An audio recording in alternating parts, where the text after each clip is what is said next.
Bismillahirrahmanirrahim. Assalamualaikum warahmatullahi taala wabarakatuh. Al-Fatihah. A'udzu billahi syaitonir rajim.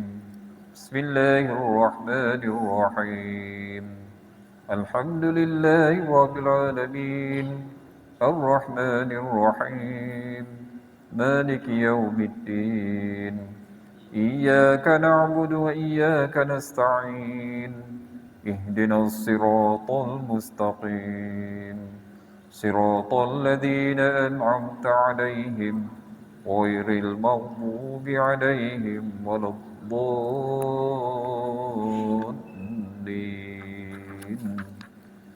آمين. بسم الله الرحمن الرحيم.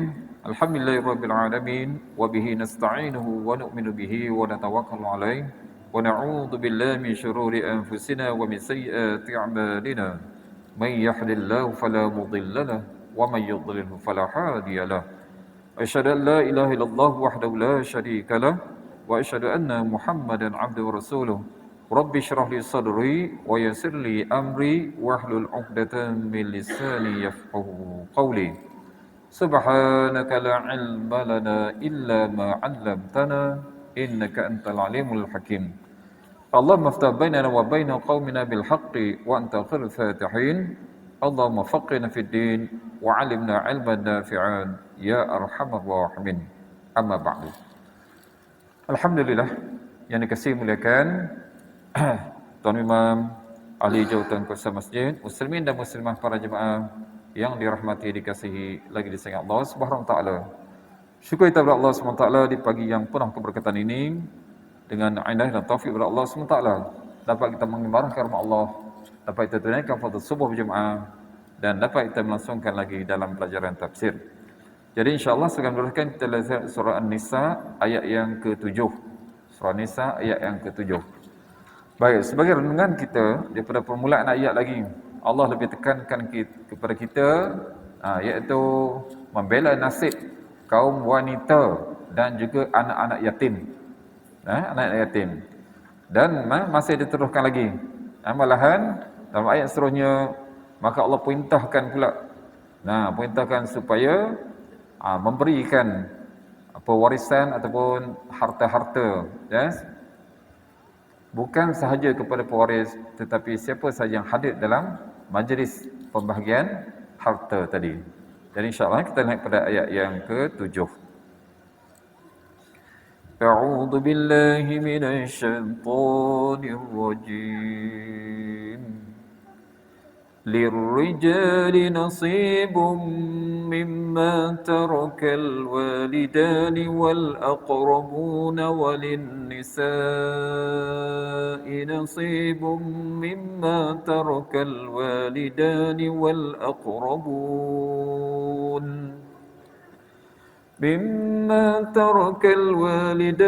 والأقربون مما قل منه أو كثر nasiban mafruḍa.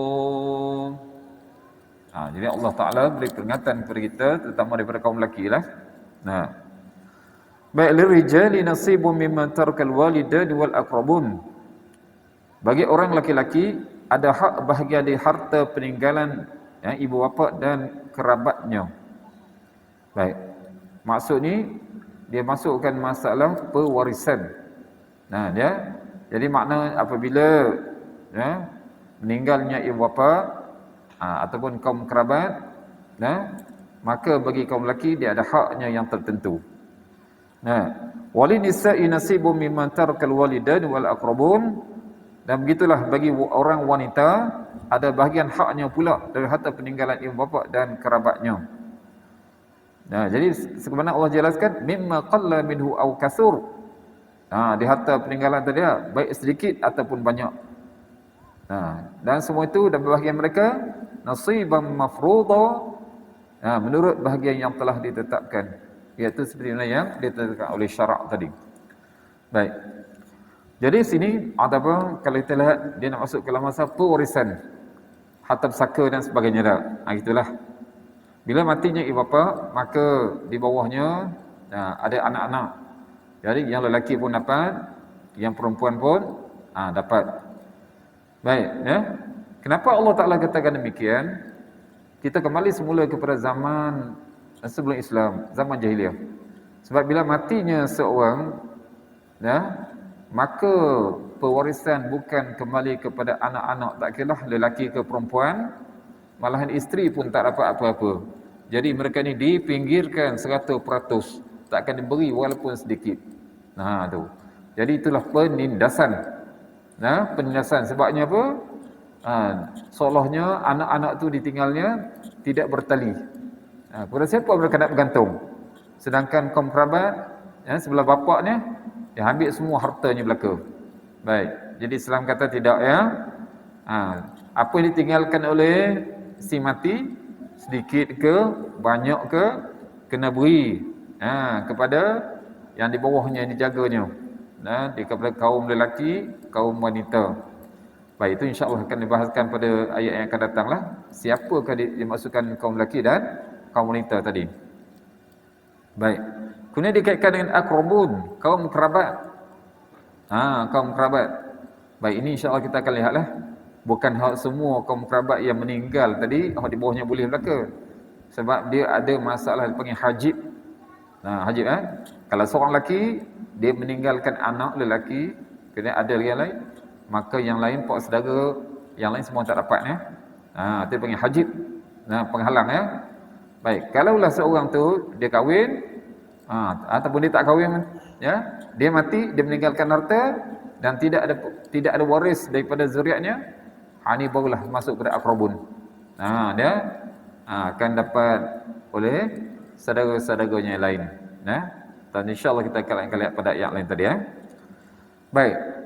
Sa'id bin Jubair dan Qatadah radhiyallahu ta'ala dia berkata, baik dahulu. Dahulu maksudnya masa zaman jahiliah. Orang-orang musyrik mereka memberikan harta mereka hanya kepada laki-laki dewasa. Laki-laki dewasa.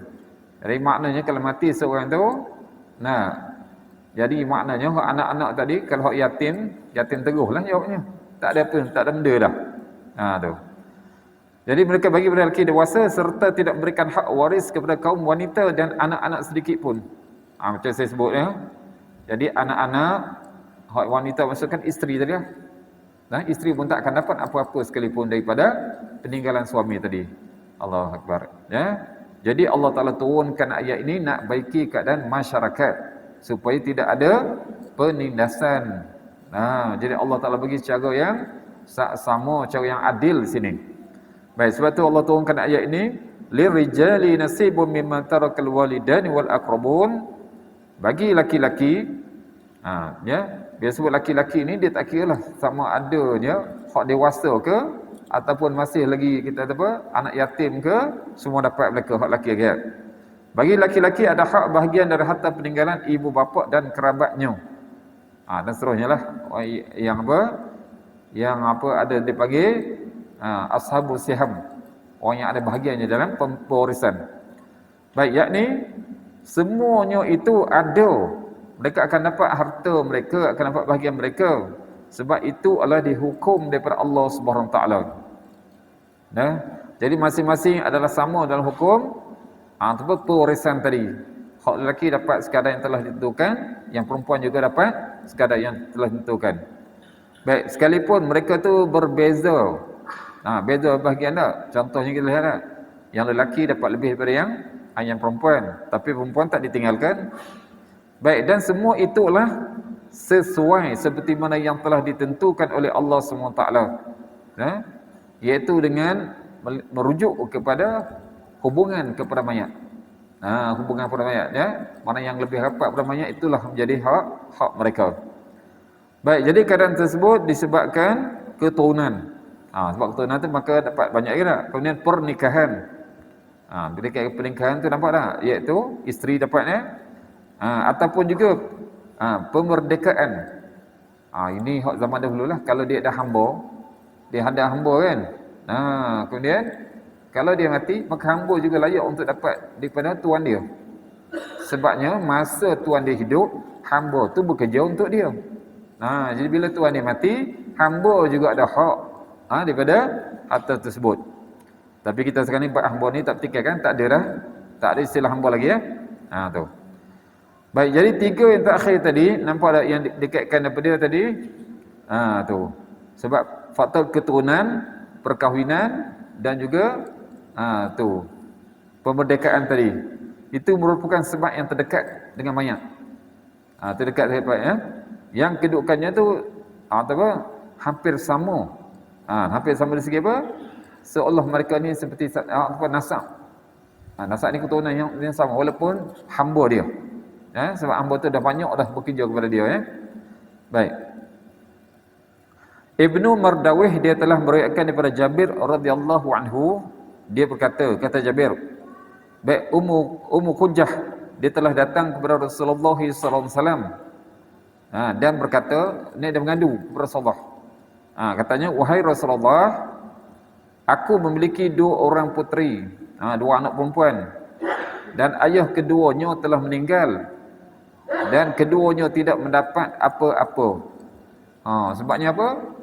Bila dah meninggalnya bapak tadi, habis diambil oleh kaum kerabat sebelah yang si mayat tadi. Jadi hak anak ni langsung tak dapat apa. Jadi Ummu Qujah ni datang dan mengadu kepada Nabi. Tu maka dikatakan inilah di antaranya sebab turunnya ayat ini.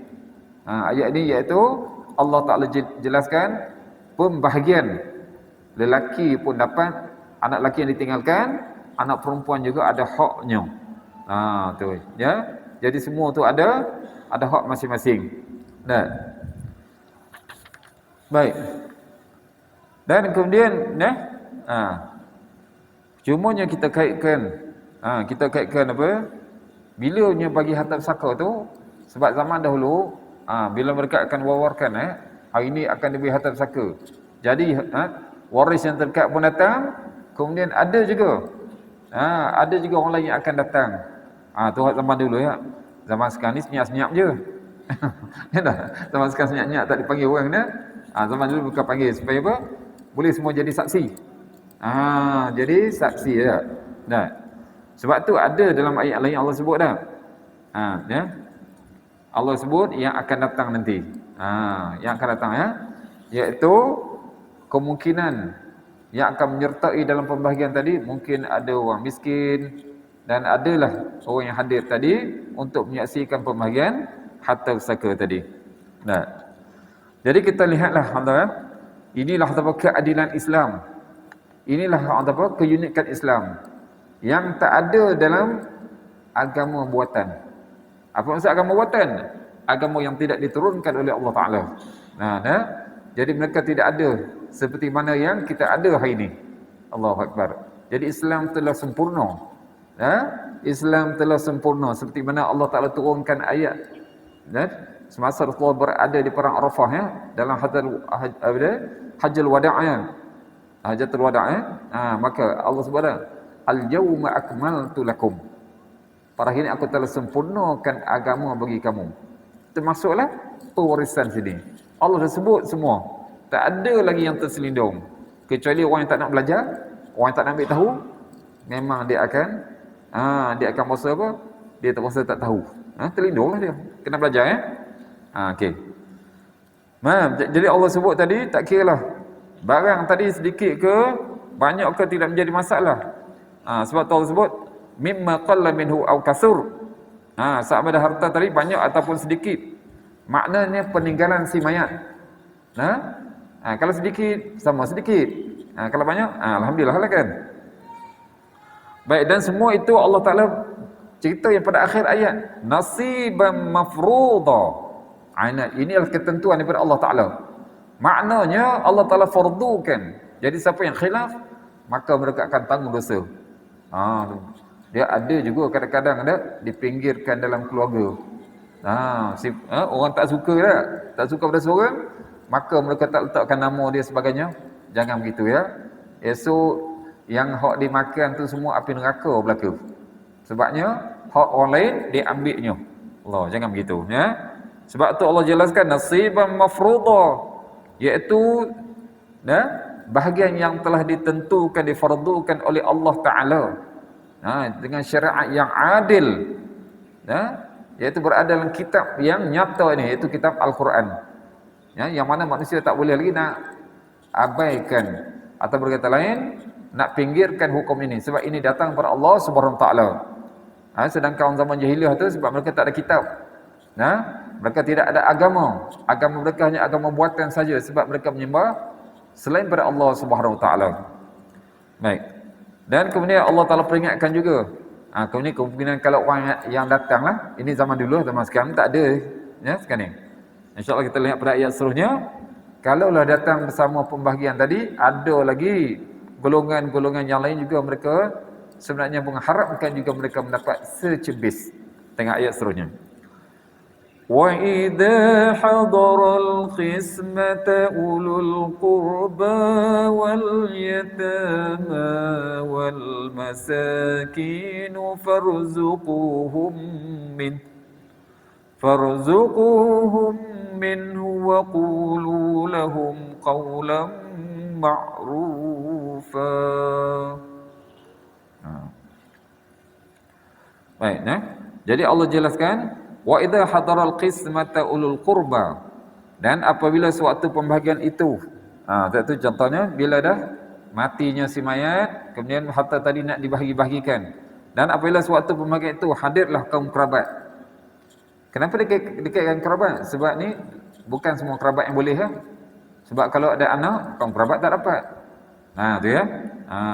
Tapi dekatkan dulu kaum kerabat dahulu, sebab mungkin mereka yang datang kan. Baik, kaum kerabat. Kemudian ada lagi tu. Bukan mereka saja. Wal yatama, anak yatim. Nampak dekatkan yatim lagi. Wal masakin, dan orang miskin. Kalau datanglah golongan ini lagi, ada di kalangan kaum kerabat, ada anak yatim, ada orang miskin. Farzuquhum minhu, maka berilah mereka dari harta itu sekadarnya. Berilah juga sebagai sagu hati. Ada juga Allah kata bagi sagu hati sikit kepada mereka. Jangan kedekut. Wa qulu lahum qawlan ma'rufa, dan ucapkanlah kepada mereka perkataan yang baik. Ini sahaja yang kami mampu bagi dan sebagainya. Itu perkataan yang baik. Maksud dalam sini, zaman itu Allah jelaskan supaya mereka ini juga dapat hak sedikit daripada pembahagian harta tadi. Dapat juga kita kata apa? Merasai daripada seperti mana pewaris-pewaris dapat tadi. Tapi bukan sama banyak. Ya, bukan sama banyak, hanya sekadar sahaja. Okey, baik. Baik, sebab tu Allah jelaskan dalam ni, apabila dibahaginya harta pusaka tadi, wa idza hadaral qismata, dan apabila suatu pembahagian itu, suatu pembahagian itu nak dilakukan, kemudian hadirlah kaum kerabat dan orang berpulang tadi dah. Baik, maka sini ada ulama yang berpendapat yang dimaksudkan adalah iaitu suatu pembahagian pewarisan tadi. Maka hadir pula kaum kerabat. Bila sebut tahu kaum kerabat ni, iaitu bukan pewaris. Bukan pewaris ya. Kita hak sekarang ni, kadang-kadang kita salah ya. Kita dah sebut ya, memang kita dah sepupu, ini waris saya. Itu bukan waris dekat sebenarnya. Itu bukan waris dekatnya, itu waris jauh lagi. Sebab tu kadang-kadang silapnya apa? Lelaki perempuan campur. Kita ni tak apa sepupu. Tak boleh kan? Sebab apa? Sebab bukan mahram. Nampak tak? Bukan mahram. Jadi yang masukkan ni, yang paling dekat sini adalah mahram yang terdekat. Adapun sepupu tu jauh. Sebab sampai boleh kahwin antara sepupu-sepupu tadi. Baik, jadi Allah Ta'ala jelaskan tadi, datanglah di antaranya kaum kerabat, wal yatama wal masakin, kerana mungkin datang anak-anak yatim dan juga orang miskin juga. Maka Allah sarankan supaya mereka ini juga diberikan sebahagian sedikit daripada harta yang ditinggalkan oleh si mayat tadi. Baik, dalam riwayat Imam Bukhari, Imam Bukhari dinaskan daripada Ibnu Abbas radhiyallahu anhuma, kata Ibnu Abbas, maksud ayat ini, dia kata, baik ini adalah ayat muhkamat. Muhkamat tu ayat yang teguh, yang tetap berlaku, tak boleh diubah. Dan tidak boleh tak boleh diubah dan tidak boleh dihapuskan. Maka hukumnya berjalan sedemikian. Itu kata Ibnu Abbas. daripada riwayat Bukhari. Baik, sementara Ibnu Jarir juga diriwayatkan daripada Abbas radhiyallahu anhuma, kata Ibnu Abbas, ayat ini dia kata tetap berlaku dan diamalkan. Mana sampai bila-bila? Sampai bila-bila. Cuma bila saya ambil konteks zaman sekarang ni, pembagian harta pusaka tu taklah dihadiri oleh orang lain, hanya orang terdekat saja ya. Baik, Sufyan Al-Thawri diriwayatkan daripada Ibnu Abi Najih daripada Mujahid rahimahullah taala, kata Imam Mujahid, ayat ini merupakan kewajipan bagi ahli waris. Ahli waris dia kewajipan, tetapi sesuai dengan yang mereka sukai. Maksud dia apa? Mungkin mereka jemput orang luar. Mereka jemput orang luar yang mereka rasa mereka nak beri tadi. Bukan mereka panggil satu kampung ya. Habis harta mereka ya. Baik, ini juga diriwayatkan oleh Ibnu Mas'ud radhiyallahu anhu, Abu Musa, Abdul Rahman bin Abi Bakar, Abu Aliyah, Imam Sya'bi Al-Hasan. Di antara ahli tafsir yang masyhur tadi. Baik, sementara Ibn Sirin, Sa'id bin Jubair, Makhul, Ibrahim Nakhai, Atta bin Abi Rabah, Imam Az-Zuhri, Yahya bin Ya'mar, mereka mengatakan ini adalah satu kewajipan. Kewajipan penentuan yang telah ditetapkan oleh Allah. Makna kena berilah seperti mana yang telah ditentukan oleh Allah. Baik, ada juga pendapat yang lain, iaitu dia kata siapa yang hadir tadi, ini dilakukan atas wasiat yang diwasiatkan oleh mayat. Tu. Maknanya dalam masa pembahagian tadi, bila dilihat rupanya ada wasiat yang ditinggalkan oleh si mayat, bahawanya mungkin daripada bahagian anak yatim ataupun daripada orang miskin, orang tertentu ya. Maka datanglah mereka. Bila datang mereka ni, cuma diandai kata dalam wasiat tadi hanya dia kata beri saja, tak menjelaskan kadarnya, nilainya. Maka bagi pihak keluarga tadi, dia wajib tunaikan. Jadi beri banyak tidak semestinya.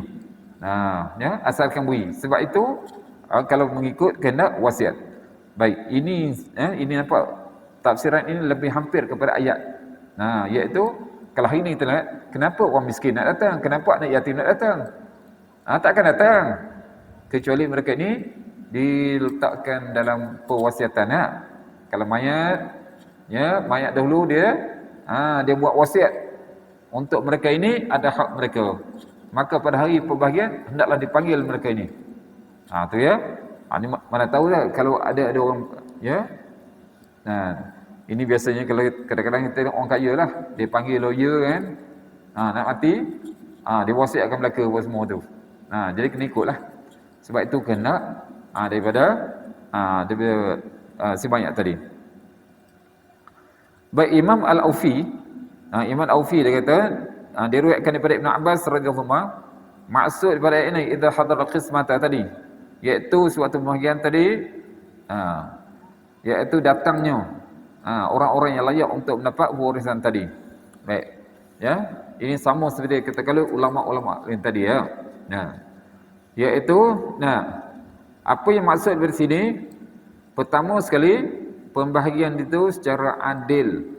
Secara adil ni bukan hasil 50-50 lah. Baik. Tapi zaman sekarang saya kata alhamdulillah, maknanya kita dah semakin faham. Ya. Allah Taala tentukan bahagian. Contoh kalau lihat dah, ya. Anak lelaki dapat 2, anak perempuan dapat 1.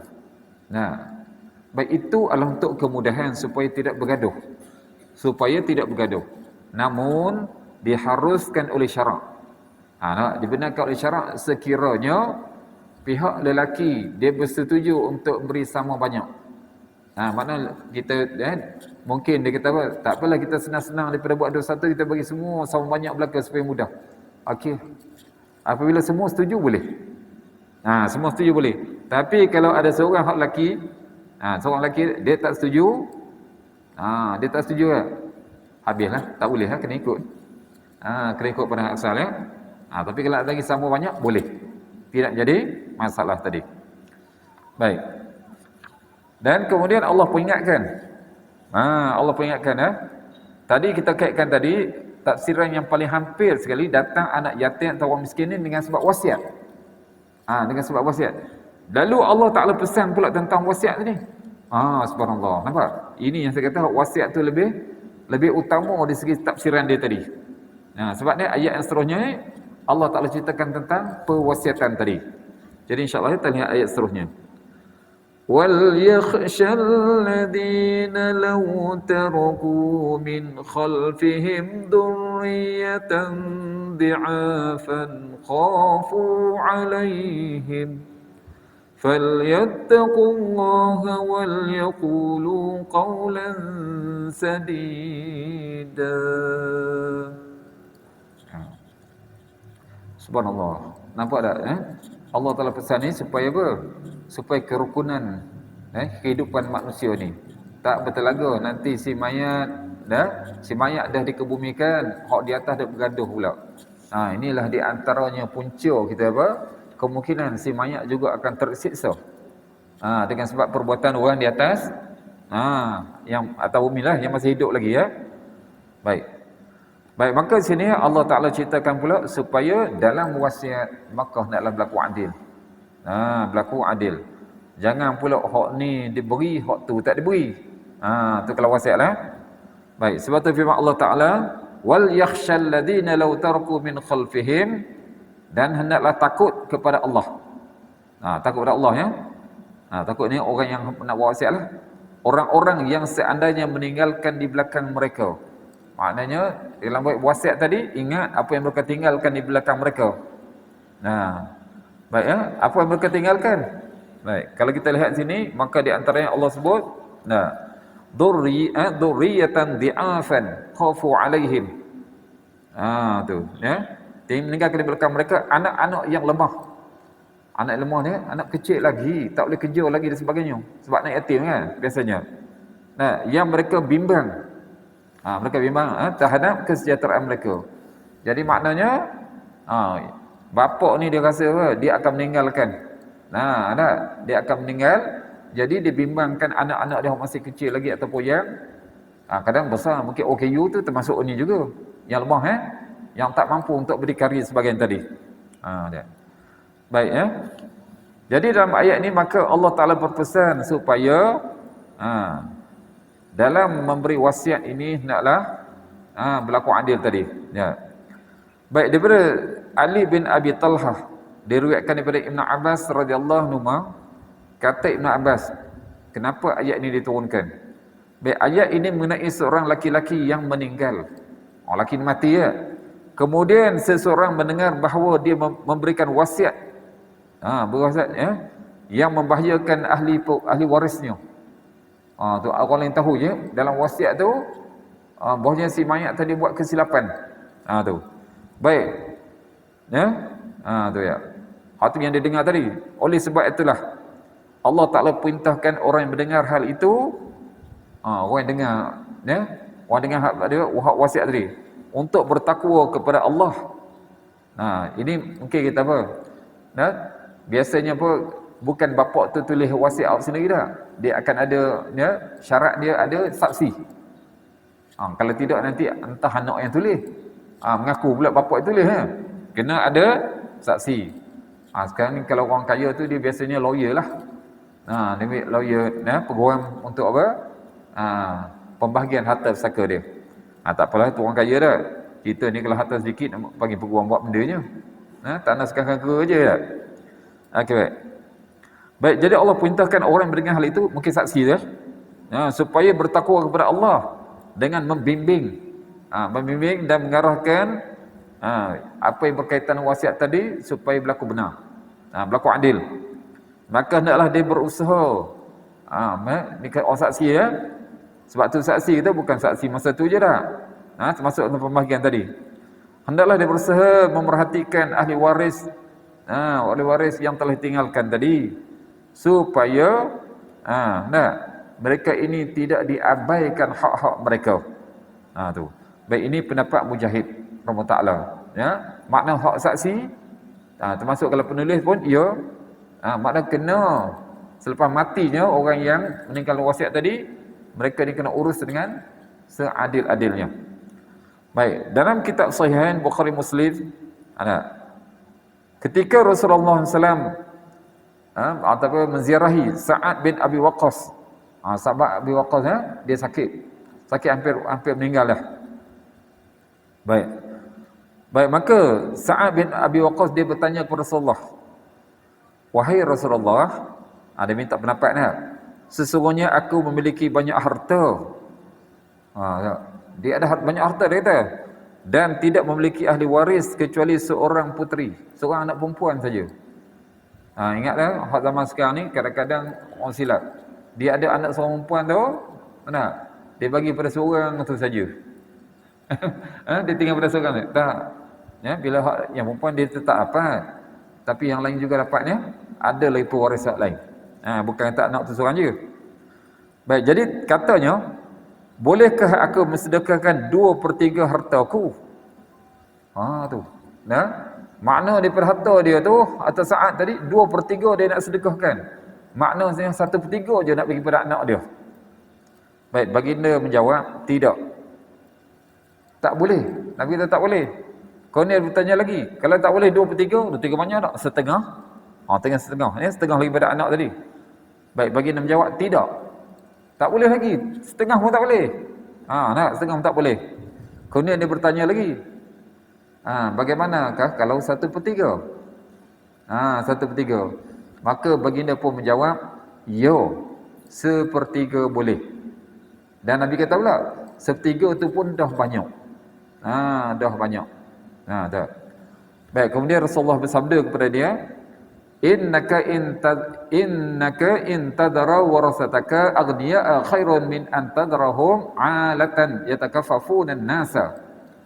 Ya, Nabi nasihat kepada dia, sesungguhnya kamu tinggalkan keturunanmu dalam keadaan cukup. Cukup maknanya harta yang ditinggalkan tadi cukuplah untuk keperluan mereka sampai mereka boleh berdikari. Maksud dia itu. Ya. Baik, sesungguhnya kamu tinggalkan keturunan kamu dalam keadaan cukup adalah lebih baik daripada engkau biarkan mereka miskin meminta-minta kepada orang lain. Jangan pula dulu ayah kaya, kemudian anak dibiarkan begitu, kemudian esok minta sedekah pula dia. Nabi kata jangan begitu. Tu. Baik, maka di sinilah maka syariat kita ambil tentang wasiat.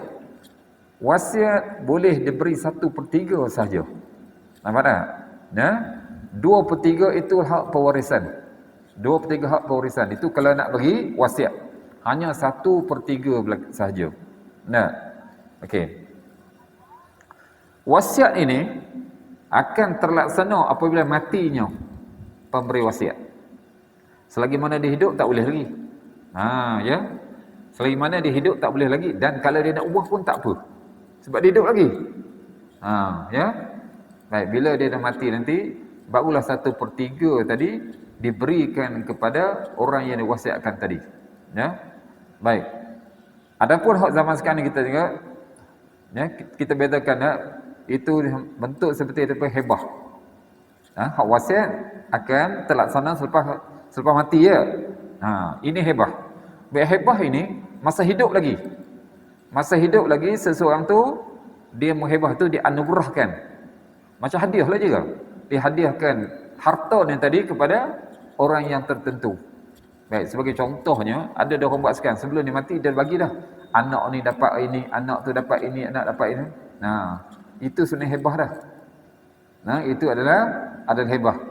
Baik, dalam hebah ini, selagi mana bapa tu hidup, atau orang yang hebah tu hidup, dia boleh ambil balik sekiranya pada keluarga sendiri.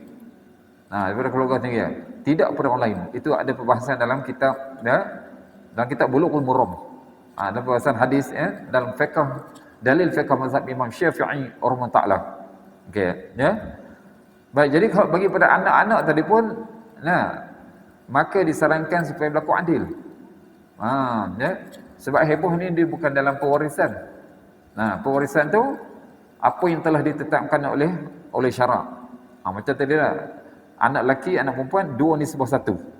2:1. Apakah wajib mengikutkan tadi? Saya jawab tidak Tapi itu untuk kemudahan. Supaya tidak berlakunya pergeseran dalam keluarga. Sampai berbalah pula, aku nak lebih lah sebagainya. Tak, itu hak lelaki ya, dapat 2, yang perempuan dapat 1 bahagian. Okey. Baik, adapun kalau dia hebah, nampak tak? Dia hebah masa dia hidup itu juga harus Boleh tak? Ada juga orang yang mungkin dia anak ni lebih sikit pada dia. Tapi jangan sebab anak tu bodek dia. Bodek habis harta dia terus, masa dia hidup lagi habis nama ditukar pada dia. Inilah ayah tadi kena fikir juga dah. Macam mana pula anak yang lain? Orang lain pun anak dia juga. Ya. Sebab tu disarankan dah, kalau hebah pun bagilah secara apa? Kalau A dia beri, B juga dia beri. Kalau ada 3, C juga dia beri. Janganlah beri seorang kemudian hak lain ditinggalkan. Baik, cumanya mungkinlah kita apa? Mungkin ada hak yang kecil ni dia takut nanti hak yang lain, ya, hak lain tak beri, kemudian dia nak hebah pada awal, itu hak dia lah. Itu hak dia. Tu. Baik, Baik, jadi kemudian Allah Ta'ala pesankan lagi. Jadi Allah Ta'ala pesan, pertama, nampak ya, bagi orang yang melaksanakan wasiat tadi. Jadi pula ancaman orang yang memakan harta anak yatim. Sebab kita kaitkan tadi apa? Dzurriyyatan dhi'afan ini adalah anak yang masih kecil. Biasanya anak tu jadi anak yatim. Jadi satu pendapat mengatakan yang maksudkan ayat tadi dah, wal yakhsal ladzina law taraku min khalfi dzurriyyatan dhi'afan. Dia anak yang maksudkan sini adalah ayat ini ditujukan kepada mereka yang menguruskan harta anak yatim. Mungkin sebab apa pewasiatan tadi sebagian tadi. Baik, sebab tu dalam surah An-Nisa hal lepas dah. Allah sebut dah dalam ayat ke-6, pada syaitan wajib wala ta'kuluha israfan wa bidaran ay yakbaru, dan janganlah kamu memakan harta anak yatim lebih dari batas kepatutan. Ini kalau miskin lah. Dan janganlah kamu tergesa-gesa membelanjakannya. Jangan nak habis masa dia kecil lagi. Tujuan apa?